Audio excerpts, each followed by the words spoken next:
Hey there everyone. Today we're going to learn about some vital elements that will make our websites 100 times better. Hope you'll join.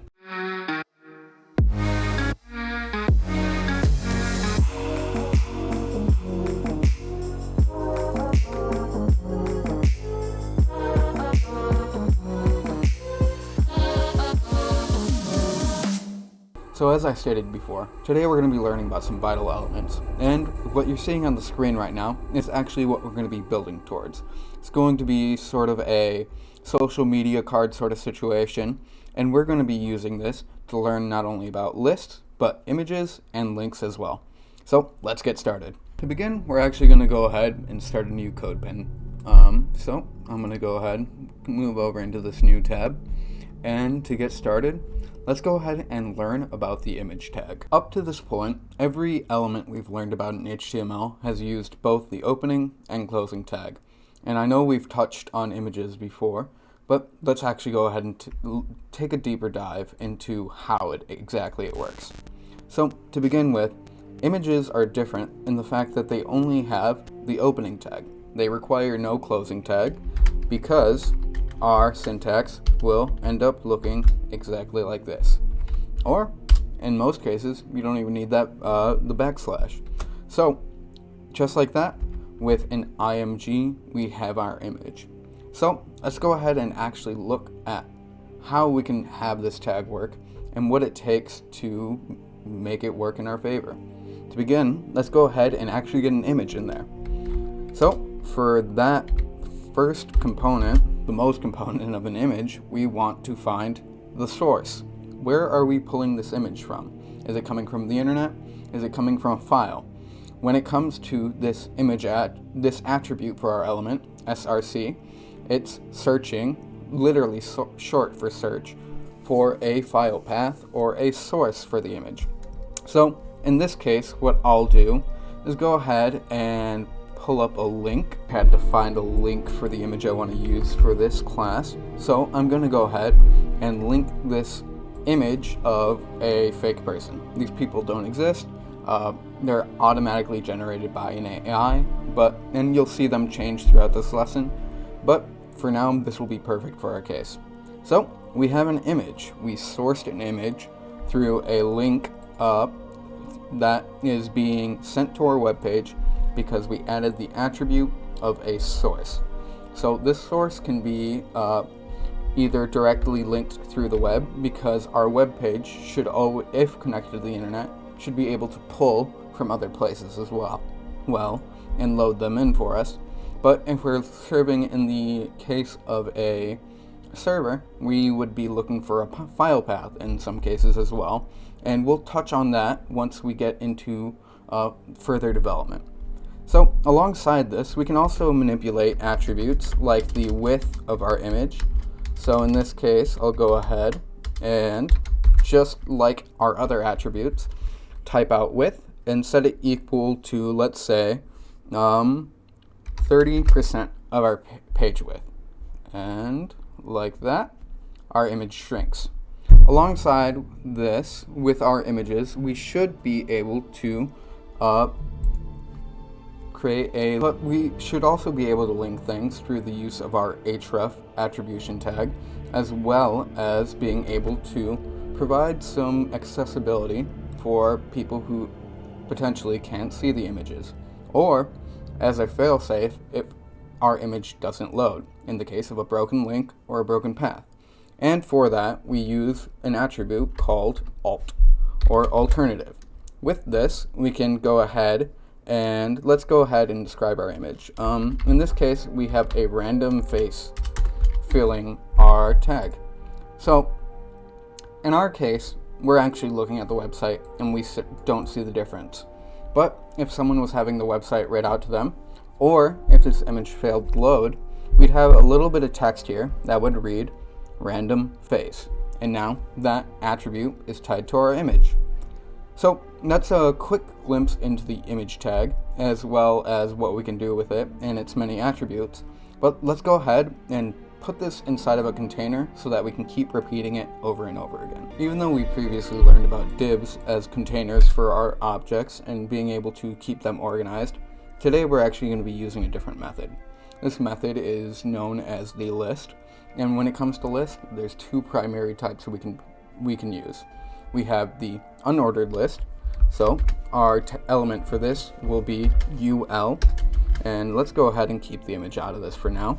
But with our UL, we can go ahead and get started with what's referred to as an unordered list. What's an unordered list? Well, if you've ever seen mom or dad take notes for groceries or just make a checklist about things, that's essentially what an unordered list is. There's no specific order to the things, whereas in the case of an ordered list, which we would only actually have to change the U to an O for, creating OL. But with UL, we find that we just get dots for each of our list items. List items will be tied to the element LI, and you should always place this LI in between your opening and closing ordered or unordered list item. So in this case, I'll go ahead and type some stuff out, and for our first list item, I'll actually go ahead, take this image, put it in here, clean up this code a little bit just so it's easier for us to read. And now inside of our list item, you'll actually see that we have this little dot here.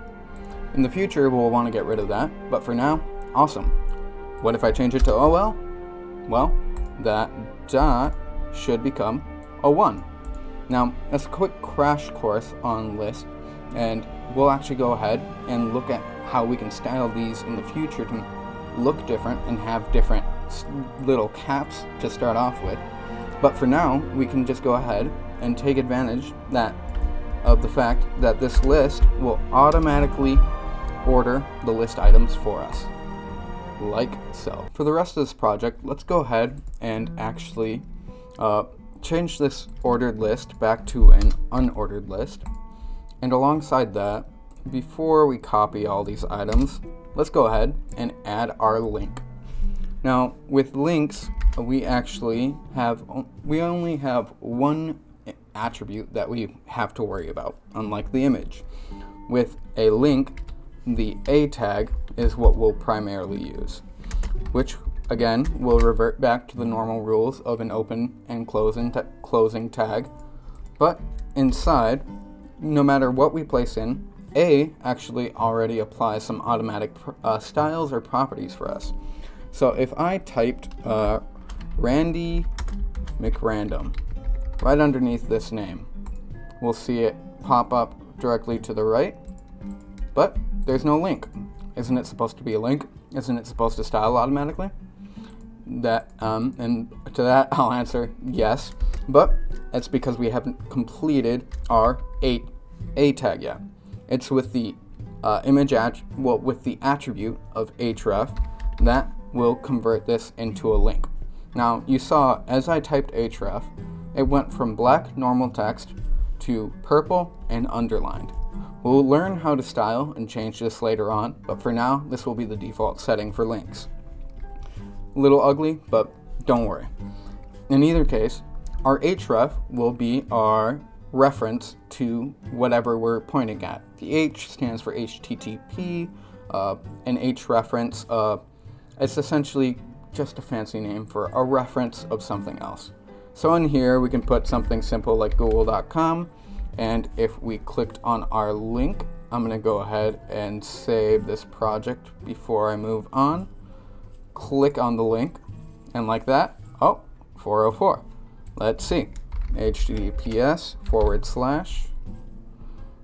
/ and let's see if this gets it to work. No, I think there's actually a problem with Webflow in this case, but otherwise, let's go ahead and try your own link at home. If it doesn't work, try and export your code into a different web editor and see if everything functions. To wrap things up for today, let's go ahead and review what we've learned.